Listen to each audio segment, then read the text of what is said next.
একটা তৃণমূল কংগ্রেস কর্মী থেকে ওর লোক ওর সিকিউরিটি নিয়ে একটা গায়ে হাত দিয়ে দেখাক, তারপর দিন অধীর বেড়াতে পারবে নাকি বলে দিচ্ছে। এখানে বহরমপুরে বেড়াতে দিব না।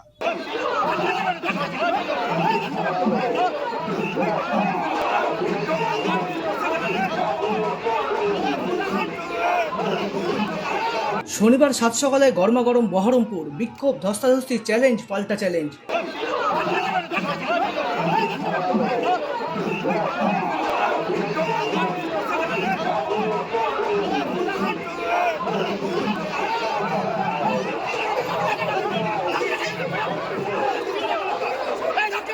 অধীর বনাম নারুগোপালের টক্করে পারদ চড়ছে বহরমপুরে। শনিবার সকালে বহরমপুর পৌরসভার 19 নম্বর ওয়ার্ডে বিটি কলেজ বটতলা মোড়ে ভোট প্রচার শুরু করতেই তৃণমূল কর্মীদের বিক্ষোভের মুখে পড়েন অধীর চৌধুরী।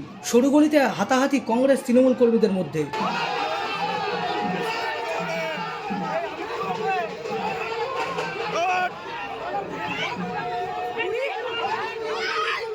পুলিশ, কেন্দ্রীয় বাহিনীর সঙ্গেও ধস্তাধস্তি তৃণমূল কর্মীদের। বিক্ষোভের মুখে পড়ে কার্যত ক্ষুব্ধ অধীর, দিলেন হুঁশিয়ারিও। পিছিয়ে যাবো এবার একদম।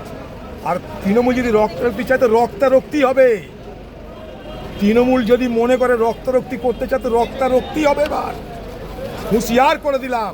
অধীরের হুঁশিয়ারিতে আমল দিতে নারাজ তৃণমূল প্রার্থী নারুগোপাল মুখার্জি। অধীর মাস্তান রাজ আমরা ছুটিয়ে দিয়েছি 2022-এর পৌর ইলেকশন। আপনারা দেখেছেন, রেকর্ড আপনাদের কাছে আছে। ব্যক্তি অধীর, পলিটিক্যাল অধীর, আমাদের কোনো তার সঙ্গে সংঘাত নেই।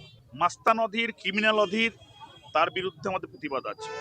সাংবাদিক সম্মেলন থেকে কংগ্রেস কর্মীদের মনোবল বাড়াতে তৃণমূলের বিরুদ্ধে সুর চড়িয়েছেন অধীর। এসব কাপুরুষ গরু ছাগলের দল, তাদেরকে ভয় করতে যাবো কেন আমরা? কাপুরুষদের বার্তাইটাই, যা আসবে সামনে গুড়িয়ে দেওয়া হবে।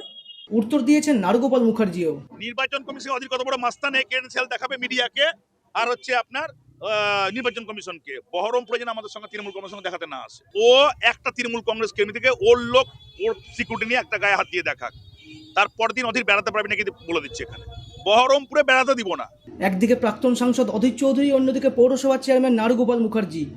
দুজনের টক্কর, হুঁশিয়ারি, চ্যালেঞ্জ পাল্টা হুঁশিয়ারিতে ভোটের মরশুমে গরমাগরম বহরমপুর। ভোটের হাওয়া কোন দিকে গড়ায় সেদিকেই নজর রাজনৈতিক মহলের। Bureau report, imagine community media.